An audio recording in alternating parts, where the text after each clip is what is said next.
O rei do gado mexicano, Andrés Manuel López Obrador, apresentou um plano para uma mudança radical na política antidrogas no país. Além disso, ele quer que os Estados Unidos tomem medidas parecidas. O plano da máfia estatal da Terra da Tequila propõe a descriminalização de todas as drogas classificadas como ilícitas e a realocação da verba para combate a entorpecentes para tratamentos de saúde. Essa estratégia expõe o fracasso de décadas da guerra internacional contra as drogas. A intenção é negociar com a comunidade internacional e especificamente com os Estados Unidos para garantir o sucesso das medidas.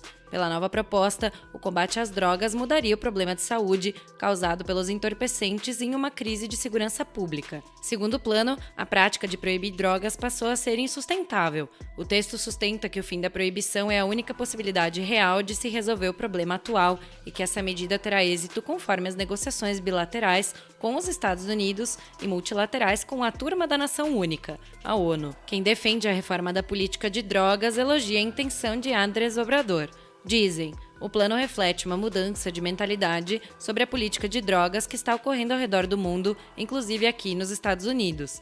São as palavras do diretor executivo Steve Hawkins, do Marijuana Policy Project, que é uma organização que quer mudar como drogas são tratadas lá em Trumplândia, lugar conhecido como Estados Unidos da América. O nome oficial usado pelos estatistas se referirem a Tequilalândia é Estados Unidos do México.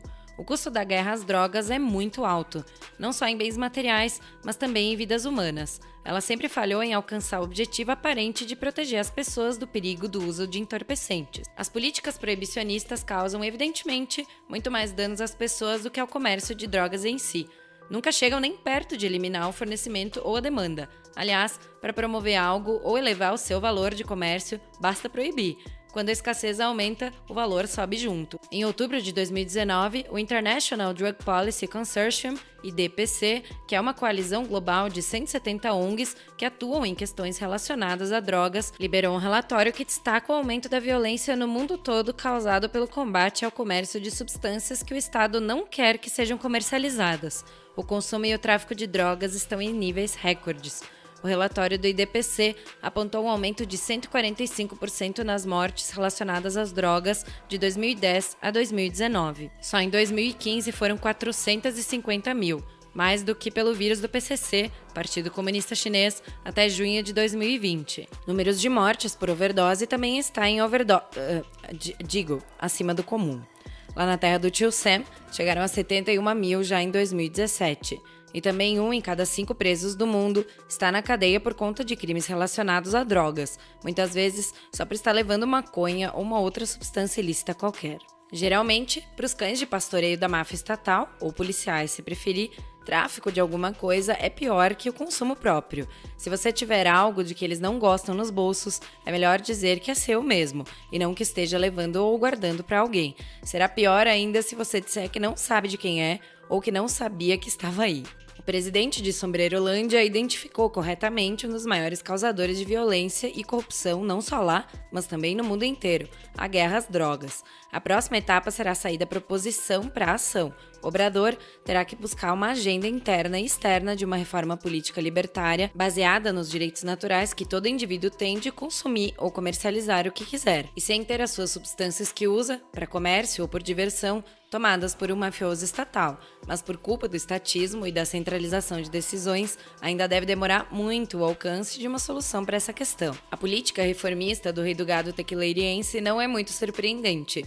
Durante a campanha e depois da eleição, ele reforçou várias vezes esse discurso reformista sobre drogas. A Suprema Corte lá de Sombrerolândia também já tomou algumas decisões favoráveis, concordando que a punição de usuários e comerciantes de drogas viola a Constituição mexicana. Desde então, os legisladores do México, ou se preferir, rabiscadores de guardanapo sujo da terra da tequila, trabalham para regular o uso recreacional da maconha. Cada vez mais, as máfias estatais do mundo têm ido nessa direção. Querer regras para o uso medicinal e recreativo de maconha. Como não dá para refutar um direito justnatural, a saída para quem é contra a liberação é ignorar que muitas vidas são tiradas exatamente por essa guerra idiota. Por isso, os que gostam da ideia de controlar a vida dos outros dizem que o uso de drogas deve ser encarado como uma questão de saúde. Mas esse argumento ainda serve para manter a política de combate. Eles não se importam com os diversos prejuízos à propriedade privada e com as muitas vidas tiradas todos os anos. Os mais atingidos, claro, são os mais pobres. Apesar disso tudo, ainda tem muita gente que pensa que o uso recreativo de drogas deva ser regulado ou até proibido porque projetam simplesmente nos outros o sentimento negativo que têm. É a vontade de ignorar a liberdade alheia e as consequências trágicas das ações policiais, tudo por conta de um sentimento egoísta contrário. O Canadá, que é um dos lugares mais multiculturais do mundo, foi o primeiro a legalizar e regular o uso recreativo da maconha em 2019. Com essa legalização de drogas lá na Imigrantilândia, e agora esse pensamento aumentando para a nova política de descriminalização em Burritolândia, a terra do Homem-Laranja Mau corre o risco de ficar isolada na América do Norte de seus vizinhos em relação a isso. Apesar da legalização do uso recreacional em 10 estados e em Washington, D.C., e também, de alguma forma, legalizar o uso medicinal em outros 30 estados nas terras descobertas por Colombo, a maconha ainda está como a principal droga banida pela máfia federal de lá. Republicanos e democratas têm se unido nessa questão. Existe gente de ambos os lados nos congressos parasitários que apoiam a legalização e têm protegido estados que já legalizaram a maconha em nível local. Até o Homem-Laranja Mau, Donald Trump, também já disse que poderia pegar leve com a maconha. Pegar leve é relaxar as políticas antidrogas. Trump não é da tribo, mas apesar disso, o governo dele continua caindo em muitas contradições. Descriminalizar todas as drogas não é uma questão largamente discutida nem defendida em Washington, mas existem iniciativas isoladas, como em Denver, no Colorado, de descriminalização. Por exemplo, Denver foi a primeira cidade de Trumplândia a dizer que a posse e o uso de cogumelos alucinógenos não é mais crime. Isso mostra como decisões descentralizadas são mais eficientes.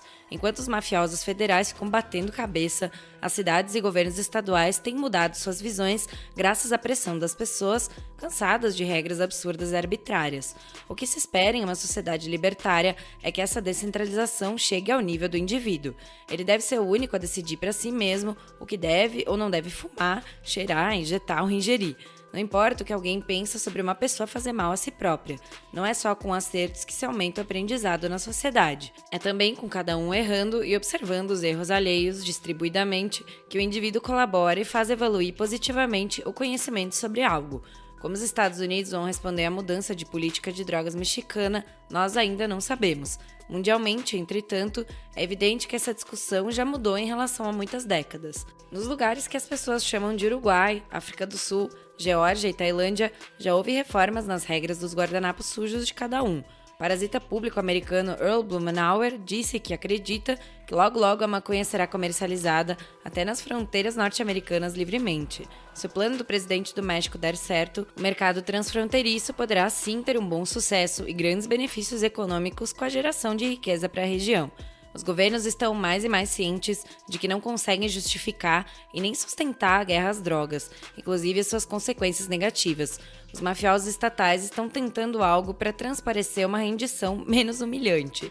Eles não querem dar o braço a torcer pela cagada que fizeram ao começar essa besteira de combater drogas. De qualquer forma, certamente haverá mais casos como esse de Sombrerolândia. Uma hora ou outra vão todos jogar a toalha. Libertarianismo não é uma questão de solução.